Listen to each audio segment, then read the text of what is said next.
നെല്ലിമറ്റം കണ്ണാടിക്കോട് ജുമാ മസ്ജിദിന്റെ പുനർനിർമ്മാണ പ്രവർത്തനം ആരംഭിച്ചു. പാണക്കാട് സെയ്ദ് മുനവർ അലി ശിഹാബ് തങ്ങൾ നേതൃത്വം നൽകി. നെല്ലിമറ്റം കണ്ണാടിക്കോട് ജുമാ മസ്ജിദിന്റെ പുനർനിർമ്മാണത്തിന്റെ ശിലാസ്ഥാപനം പാണക്കാട് മുനവർ അലി ശിഹാബ് തങ്ങൾ നിർവഹിച്ചു.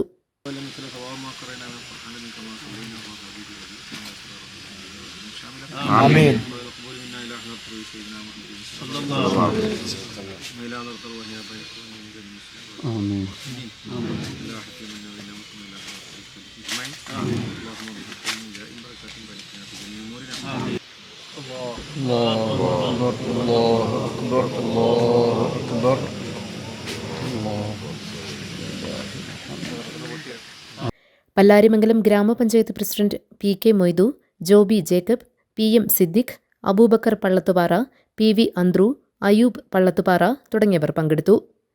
മഹല്ല് ഖത്തീബ് സലീം മൗലവി സ്വാഗതവും ഷമീർ തേളായിൽ കൃതജ്ഞതയും പറഞ്ഞു.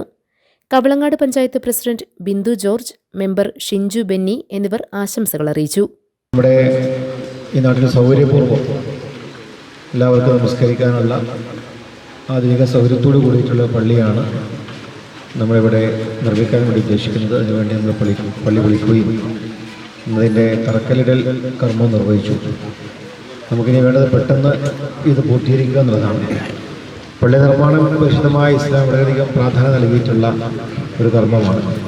മൻ ബന മസ്ജിദൻ ലില്ലാഹി ബനല്ലാഹു ലഹു ബൈത്തൻ ഫിൽ ജന്ന ഖല റസൂലുള്ളാഹി സ്വല്ലല്ലാഹു അലൈഹി വസല്ലം. ആരെങ്കിലും അല്ലാഹുവിന് വേണ്ടി പള്ളി ഉണ്ടാക്കുകയാണെങ്കിൽ അവർ നാളെ സ്വർഗത്തിലൊരു ഭവനം നിർമ്മിച്ച് നൽകുമെന്ന് അല്ലാഹുവിൻ്റെ റസൂൽ സ്വല്ലല്ലാഹു അലൈഹി വസല്ലം സൂചിപ്പിക്കുകയാണ്. അതുകൊണ്ട് ആ നിർമ്മാണ പ്രവർത്തനങ്ങളിലൊക്കെ പങ്കാളികളാവണം എല്ലാവരും അതിൻ്റെ ഭാഗമായി. കാരണം നമ്മുടെ വീടിനേക്കാൾ നമ്മുടെ മറ്റ് ഭൗതിക പ്രവർത്തനത്തേക്കാൾ ഏറ്റവും കൂടുതൽ കടപ്പാടുള്ള പള്ളികളാണ്. GTV news Kothamangalam.